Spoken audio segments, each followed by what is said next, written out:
As you know, the Candidates is taking place in Madrid, Spain, which is well known for its chess culture. The country has hosted all the major chess events at least once, including 2 previous Candidates finals in 1987 and 1993. In 1987, Karpov won the Candidates tournament and was 1 game short of winning the World Championship match in Seville. Kasparov won the 24th game on demand, leveled the score, and retained his title. The final 4 players of the 1988 to 1990 Candidates tournament, Karpov, Timman, Yusupov, and Spielman, were selected directly into the Candidates. They were joined by the top 11 finishers from the interzonal. These 15 players played a series of candidate matches. The final of the Candidates match was between Jan Timman and Nigel Short. The final in San Lorenzo del Escorial in January 1993. An interview hosted live between Dina Belankaya and Ding Liren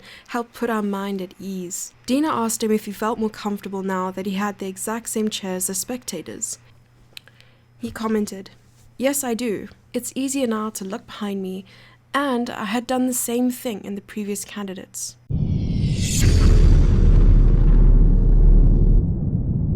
The 3rd day of the Candidates tournament in Madrid has concluded with 4 draws. But don't be fooled, it wasn't a day with absolutely no action.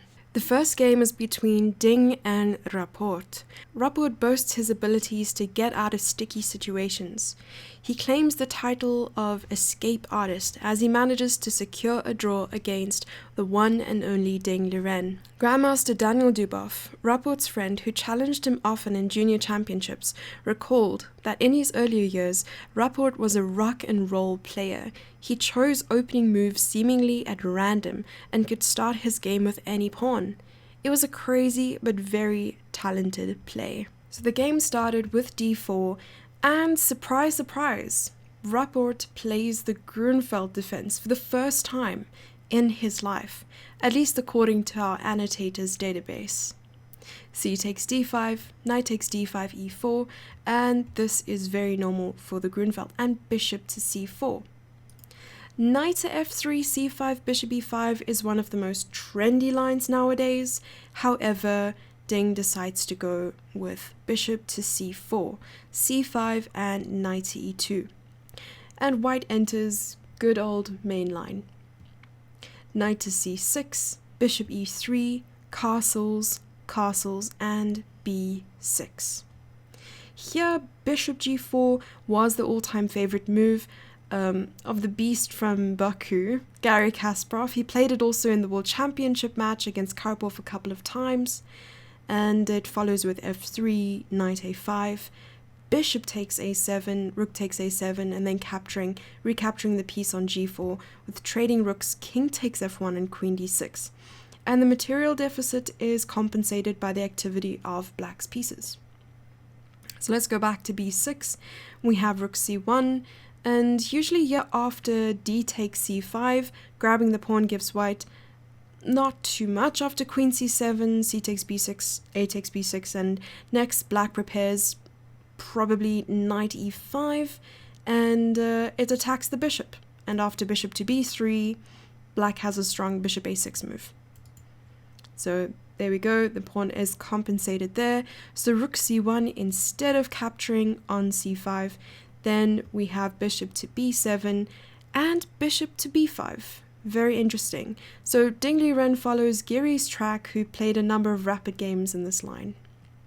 Rook c8, and alternatively there was knight a5, d5, and c4. Knight d4. Looked excellent for white in the game Studa versus Anton. However, did not happen. Instead, after rook c8, queen d2, c takes d4, c takes d4, and queen to d6. Which is very similar to the line we saw where black was sort of compensated with the activity, with the open f-file and so on. So both players were still in the book until here. Ding Liren spent slightly more time trying to remember his notes in this line. So rook f to d1 and queen to b4. And I remember this very moment actually. I was watching the game live and Ding decided to not trade queens and instead play queen to d3. The first novelty of the game, and sometimes it happens with different move orders, positions, transpose to some earlier played games as well. But here, knight a5 could have been a reasonable move, trying to swap off the rooks after f3 defending the e4 pawn, and now black simply trades off the rooks with rook takes c1, and offers another exchange, rook c8. Assumably the position is a touch more comfortable for white, since they control more space, but objectively speaking, black should hold this rather easily. So instead, queen d3, avoiding the exchange of queens here, e6, and h4. What an excellent move. So AlphaZero suggested this move, and it's quite common for the Grunfeld defense. Also now we are back to the game Giri Nepomniachtchi, also Nepo played here, rook f to d8, I believe. And so it was played. But here suggested, it must be that it's not the best move, instead h5 is. Trying to prevent h5 by white would perhaps be better than Rapport's move, at least suggested here. So it's very, very interesting. And here, after rook f to d8, bishop to g5. And Ding Liren immediately takes the advantage of his opponent's error on the previous move. So knight takes d4 was the must. In the case of rook d6, it actually loses to a queen trap. Here rook b1, queen to a5, bishop d2, queen takes a2, and rook a1. The queen has no squares to go to at all. They're all blocked off here. And rook d7 is also not good in this position due to d5. So knight takes d4 was a must. Bishop takes d8, giving up the exchange, rook takes d8, and white's extra material is not decisive yet, but no doubt they are definitely dominating. So h5 was played, the AlphaZero pawn is in action, bishop to e5, and this move was really preferred by our annotator here. Not only does black centralize the bishop, but also frees the g7 square for the king, which is quite useful in many lines, especially in the endgame. Here, in the case of queen takes b5, it was not possible due to the pin. Queen takes b5, knight takes b5, takes, and, well, of course, bishop to e5, and a4 was played, trying to defend the bishop. And white defends the b5 bishop once again, just in case. So here, after a4, king to g7 was played. But if black were to play knight takes e2 instead, queen takes e2, rook takes d1, rook takes d1, and king g7, it would be a better version of what Richard was trying to do. So king g7 and king to f1. Now, with getting the king off of the checks from the e2 f3 pin along the d file is extremely unpleasant for black. So here there is knight takes e2, queen takes e2, and Ding Liren doesn't find a win. Here queen takes d8 apparently was a lot better and would have won the game for white. Maybe you guys in the comment section can let us know exactly the evaluation. I have not switched on the engine, but I would love to know what the evaluation is here. So perhaps after queen takes d8, maybe you watch this game live and maybe you can tell me. Knight takes c1, queen g5 with a triple attack on the e5 c1, threatening h6 followed by back rank checkmate. And white's absolutely winning. Incredible. So queen takes e2 was incorrect there, and he missed that opportunity, and a6. So after a6, there was bishop takes a6, bishop takes, and queen takes, and a few more trades over here. And believe it or not, here after rook to e1, controlling the d4 square was somehow important in this position, and h takes g6, h takes g6, queen e2, queen f5, king g1, and eventually getting the rook to d7, of course only after g3, trying to relieve the king from the back rank, and playing king g2, queen f3. White could have tried to trade off the queens, then with the help of the king, white would try to capture the b6 pawn. I believe this would be more unpleasant for black than what happened in the game. So instead, queen d4 after rook e1, queen e2, bishop f6, and h takes g6. Keeping the h-pawn on the board was somehow the last hope for white, it seems. However, after capturing on g6, black captures back with the h-pawn. Now both players would have agreed on a draw here, but the Sofia rule, which is in the tournament, states no player can offer a draw before move 40 is completed. The following 10 moves were played just in order to reach the time control move and finally get the right to offer a draw. So we'll just take a look at the next couple of moves and scroll through them quite a bit. Even after exchanging there, giving the exchange back, it didn't quite matter. And after reaching move 40, they had agreed on a draw. For the third time in Rapport's games, White misses a number of victory lines and the game ends in a draw. And I suppose that is why we gave him the title, the escape artist.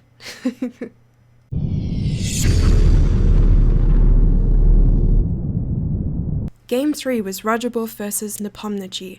The previous candidates winner, Jan Nepomniachtchi, and FIDE wildcard Taimur Rajabov surprised us with one of the fastest and most peaceful games of the tournament so far.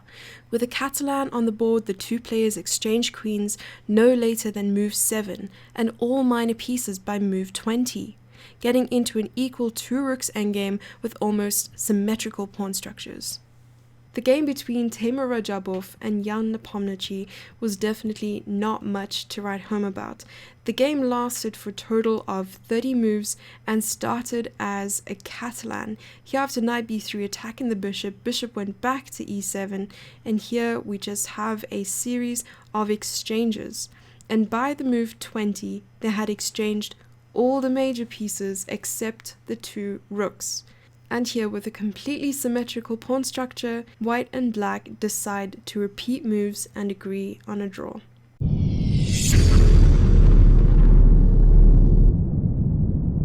On Sunday, Fabiano Caruana played against Jan Krzysztof Duda, and they went into a line of the Sicilian. After bishop e6, there was bishop e3, h5, queen d2, and of course just a series of normal moves here. White decided to queenside castle, and after a6 b5, getting the knight to d5, and just another series of exchanges here. What I really like about this over here is that after knight takes d5, White manages to pick up the d6 pawn, and just after a number of exchanges here, the black king makes it to e7, becomes a very drawish endgame, trading off a pair of rooks and eventually the other pair too. Here we have a bishop versus knight ending, and just as we spoke about the previous game, unfortunately it is not much to write home about. And another draw in the bag for Fabiano and Duda.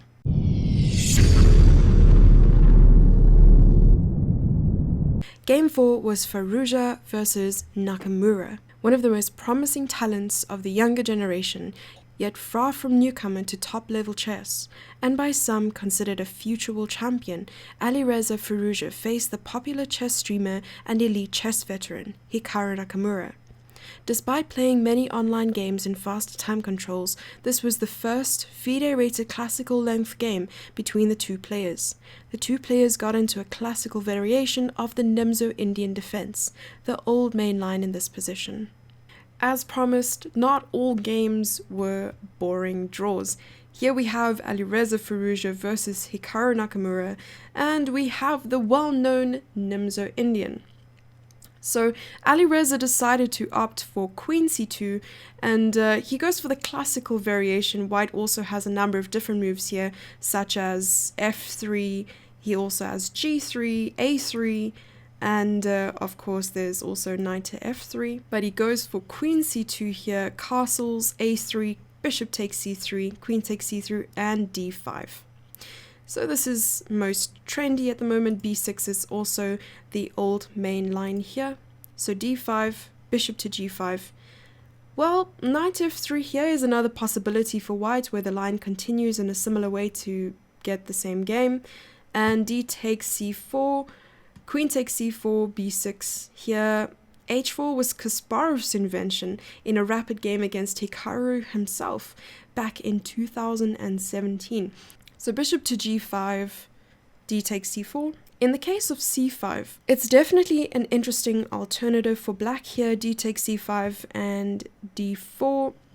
Black gets good compensation for a temporarily sacrificed pawn. So d takes c4, queen takes c4, b6, rook d1, bishop to a6, and queen to a4, h6, and bishop h4. So far, players follow a well-known variation. Queen to e7 is a move Hikara played many times, but queen to d7 was also tested once by the winner of the latest Grand Prix series, where queen c2, and here black offers the queen trade with queen to c6, queen takes c6, knight takes c6, knight f3, knight e4, e3, bishop takes f1, king takes, and followed by king e2, rook c1, etc. So queen e7, knight f3, rook d8, and queen to c2. Believe it or not, there's an exciting move here, g4, and there's a move invented by Morozevich in a blitz game against Peter Lecco. Actually, once black has a pawn on h6 already, g4 makes a lot of sense. After g5, h takes, bishop takes, white manages to open up the h-file and try to attack black's king. Additionally, it can be considered an extended fianchetto. Also, c5, g5, and takes, bishop e7. Black should not be in any danger at all. And so we're going back to queen to c2, which was the move that was made, c5, e4, and bishop takes f1. So here comes the novelty, not a big one since it's the top move of the engine. Black has no alternative on this move. Rook takes f1, and here g5. So of course the threat was to sort of capitalize on this pin here on the knight on f6, and playing e5 was the plan, so black decided to play g5 instead. Again, the only move that maintains equality, otherwise white was threatening to play e5, winning a piece thanks to the pin. So knight takes. Alireza continues blitzing out the moves, despite the fact that the engine shows all the way equality. You should remember that even the top players participating in the candidates tournament are humans after all. H takes g5, bishop takes g5, knight c6, and queen to c1. Queen c1 was played in an instant here. e5 looked like it was winning a piece back, but black's totally fine here after knight takes d4, queen to d3, and knight to f5. So queen c1 and rook takes d4. This move was played after 42 minutes of thinking. So rook takes d4, knight takes d4, queen f4. Farouzia is still in prep, and this is move 20. Hikara is down to half an hour. The position remains to be unclear. Engine's absolute favorite, queen d7, leads to extremely interesting variation. But anyway, knight c2 was played, and I believe I was watching a live stream analyzing this position, and they had even predicted the moves to the T here. And it is quite nice to note that after taking on c2, there's queen to a4, king to b1, and just taking the pawn and not having to worry about that pin anymore. And this is just a completely equal position, and advance your passed pawns once you can. The typical way to prepare g4 is to play first g3, f3, then g4 in case of the immediate f3. Black has f4, so king f7, f3, white prepares g4, and rook to h8, bishop to g5, c4, and black goes for the counterplay on the queen side here. So g4, b5, rook to d1, takes, a5, h5. It's normally not the move you want to play, but in the given circumstances, black has nothing better here. So rook g8, rook f1, king e8, h6, and rook back to f8. Rook takes g4, surely loses the game after h7, and black cannot stop white's pawn. And rook takes f8 was played after 15 minutes of thinking here by Alireza. White enters the forcing line. I wonder how Alireza was assessing this position. Would he believe he is winning, or with accurate play, Hikara should hold it? No. Bishop to d8, a4, and g5, king f7, h7, and king g7, g6. And just after a series of exchanges here, luckily for black, this move is with check, otherwise bishop f6 would win the game immediately. White desperately needs the bishop on a1, h8 diagonal, but unfortunately for them, it's simply impossible. So bishop g5, e5, and another essential move which prepares knight f4, check in case of king d3. So king d2, king h8. Sadly, it is the only move, but this one was easy since black was in total zugzwang and any other move would have lost the game immediately. King e1, Alireza tries to walk around the king, avoiding knight f4 check, but this lets black create a passed pawn on the queen side. b4, a takes b4, a3 knight. Knight takes b4 here, of course. We don't play checkers, we are not obliged to capture in chess, so knight takes b4 would just lose to mate in 1 bishop f6.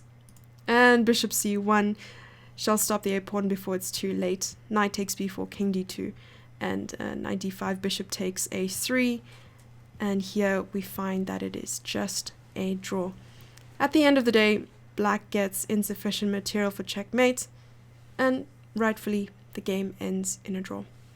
Tomorrow, Richard Rapport will have white pieces against Hikara Nakamura, Jan Nepomniachtchi will be white against Alireza, Farouzia, Jan Christoph Duda against Timur Rajabov, and Ding Liren against Fabiano Caruana. Once again, thank you everyone for watching the recap videos. I know it was a peaceful day in Madrid, but hopefully we will see more exciting chess to follow. The next round is on Tuesday. I'll see you then.